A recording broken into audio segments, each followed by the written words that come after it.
পার্টিকে যদি হজম করা হয়, একটা সময় জাতির উপরে চাপিয়ে দেওয়া হবে। আওয়ামী লীগকে হজম করার জন্য আপনাদেরকে প্রস্তুত থাকতে হবে। আজকের এখানে মুখের কথার সাথে আমাদের বুকের কথারও মিল থাকতে হবে। আমরা এখানে একটা কথা বলে যাব, আবার বাইরে গিয়ে আমরা কাজের মাধ্যমে দেখাবো যে না, জাতীয় পার্টিকে আমরা নিষিদ্ধ করতে চাই না। তাহলে প্রমাণ হবে জাতীয় পার্টিকে যদি হজম করা হয়, একটা সময় জাতির উপরে চাপিয়ে দেওয়া হবে। আওয়ামী লীগকে হজম করার জন্য আপনাদেরকে প্রস্তুত থাকতে হবে।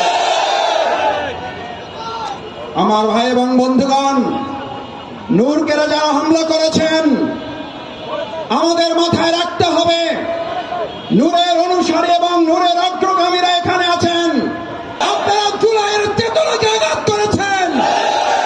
আমি বক্তব্য শেষ করতে চাই একটা কথা বলে। আজ নূরকে আঘাত করার মধ্য দিয়ে এই প্রশাসন যদি এটা প্রমাণ করে তারা একটা প্রোগ্রামের নিরাপত্তা দিতে পারে না, আমি আমার সামনে উপস্থিত ভাই বন্ধুদের জিজ্ঞেস করতে চাই, তারা আগামী দিনে অবাধ, সুষ্ঠু, নিরপেক্ষ নির্বাচনের জন্য লক্ষ লক্ষ কেন্দ্র পাহারা দিয়ে আওয়ামী দোষর মুক্ত করতে গিয়ে তারা সক্ষম হবে। আসুন, বিচার এবং সংস্কারের প্রশ্ন সেই জন্য এসেছিল।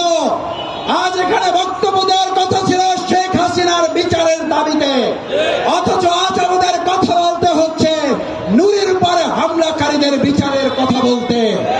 আমাদেরকে আস্তে আস্তে সহনশীল করে ফেলা হচ্ছে। আসুন, সহনশীলতার মাত্রা বাড়লে নির্মম নির্যাতনের মাত্রা বাড়বে। প্রতিরোধ করার জন্য সবাইকে ঐক্যবদ্ধ থাকতে রাজি আছে।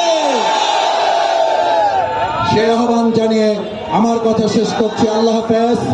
বাংলাদেশ জিন্দাবাদ, গণ অধিকার পরিষদ জিন্দাবাদ, বাংলাদেশ জামাত ইসলামী, ঢাকা মহানগরী দক্ষিণ।